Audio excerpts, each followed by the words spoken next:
श्री वाल्मीकि रामायण हिंदी टीका सहित भाग 2। ये कहां से छपी है? खेमराज श्री कृष्णदास प्रकाशन, मुंबई, भाग 4। अब इसका युद्ध कांड सर्ग नंबर 117 में लिखा हुआ है, हे सीते, तुम्हारे चरित्र में हमको संदेह पड़ गया है, इसलिए हे जनक नंदिनी, कौन श्रेष्ठ वंश में उत्पन्न हुआ तेजस्वी पुरुष बहुत समय तक पराये घर में रही हुई अपनी भार्या को सुहृद यानी कि पवित्र समझकर फिर ग्रहण कर सकता है? रावण ने तुमको कुदृष्टि से देखा और अंक में खींचा यानी कि अपनी बाहों में भरा। भला फिर हम तुमको ग्रहण करके किस प्रकार से अपने सुंदर और बड़े कुल को कलंकित कर सकते हैं? इस कारण अब तुमसे हमारा कोई प्रयोजन नहीं, जहां इच्छा हो वहीं चली जाओ। यदि तुम्हारी इच्छा हो तो लक्ष्मण को अपना पति बना लो, भरत या शत्रुघ्न के निकट रह सकती हो, अथवा यह सीते तुम सुग्रीव या विभीषण या जहां तुम आत्म समर्पण कर सकती हो उसी स्थान पर चली जाओ। फिर आगे क्या कहा, देखो बेइज्जती करिए सीता जी की।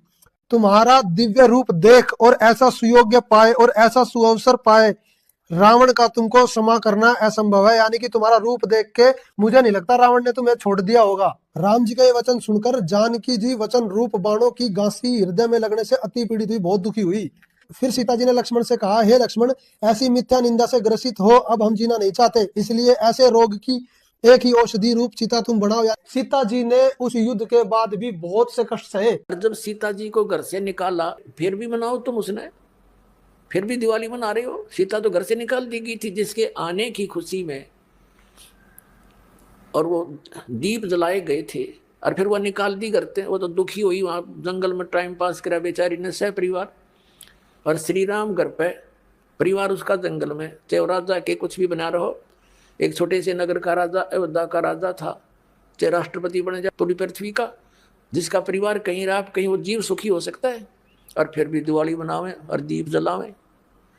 तो इस तरह की जो क्रियाएं हैं ये परंपरा है, सूझबूझ का कार्य नहीं है।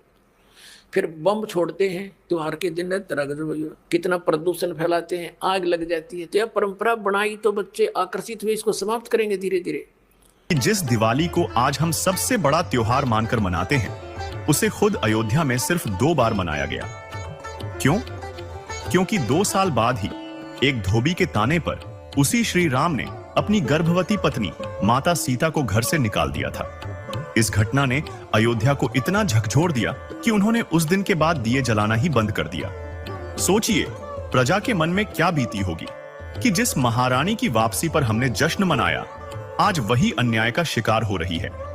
जिस देवी के लिए रावण का साम्राज्य मिटा दिया गया, उसे फिर से वन वन भटकने के लिए छोड़ दिया गया।